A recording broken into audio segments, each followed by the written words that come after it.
spaces. Let us walk you through the minimalist yet fun-filled lifestyle. And we promise it's going to be one goofy, fun ride. Catch the Spot Hunters, showing now on AETV Live.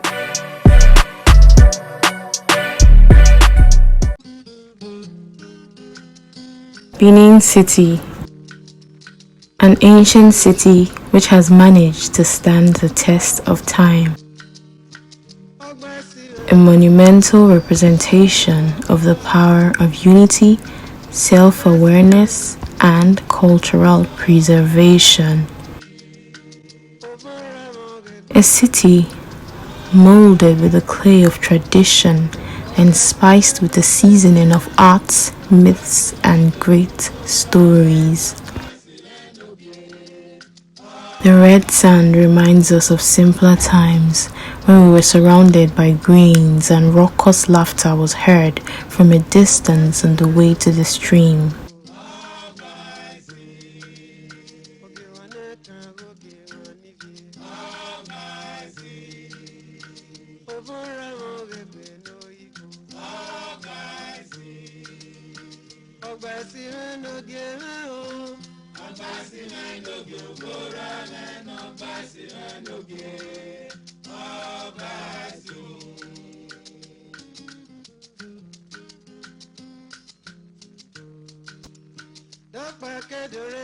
Every face tells a story of brave ancestors and an infrangible monarchy.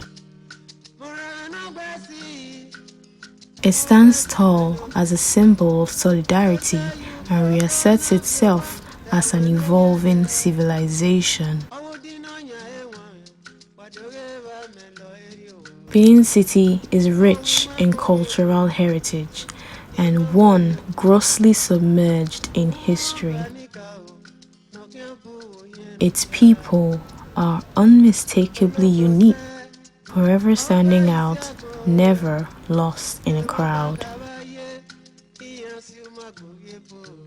King after king, the kingdom seems even more indestructible, not shaken by any form of external forces, not slavery, not banishment, not bloodshed.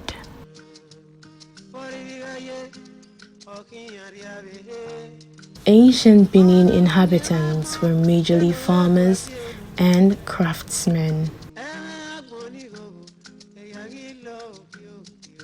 At every corner, there is something that keeps the artsiness and perennial ambience alive in our minds, as if to say, this is who we've always been and who we will continue to be. Universally, arts and culture are contemporary development vehicles that are used to preserve and archive, promote and project indigenous languages, cultures, and heritages of peoples. Now, it is almost impossible to talk about African art without referring to its origin, which can be traced back to years before the amalgamation.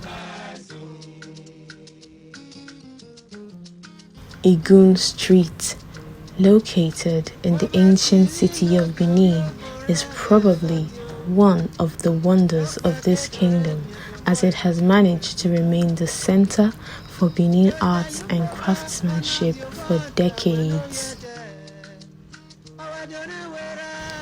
For some, it has become a family affair where the knowledge is passed down from one generation to the next.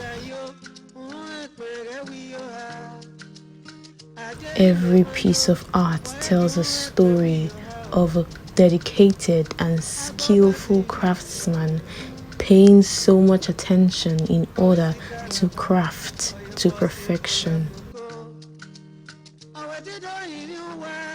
Little wonder why some of these were carted away during the expedition of 1897.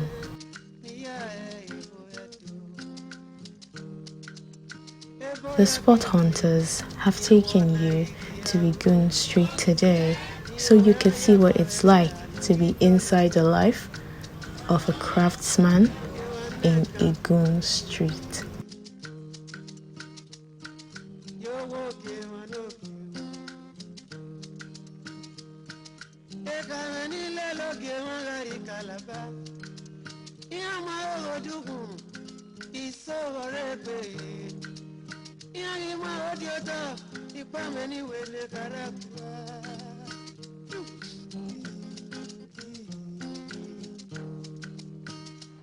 My name is Sarobo Ugbevon.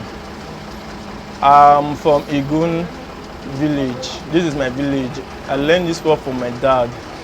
My dad learned from my grandfather. In the sense that this work is from family work, heritage.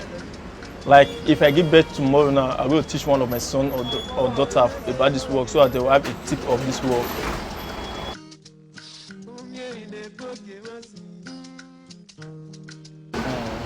I love art because it makes me to do more research and read more about history. And art is a fun of doing it. When you're doing art, it's like creativity. You just like one thing about art. There's nothing that is waste. Everything about art is real. Any dent, even sand is art. Everything about art is no one is waste. All are useful.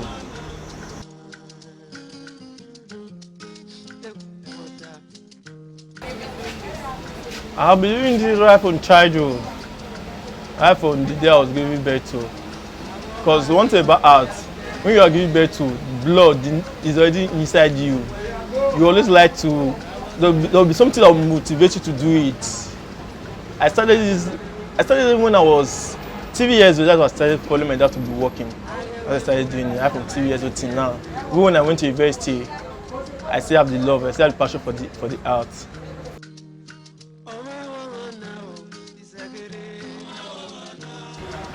We have carving, we have bronze, we have clay, we have beads, and we have painting.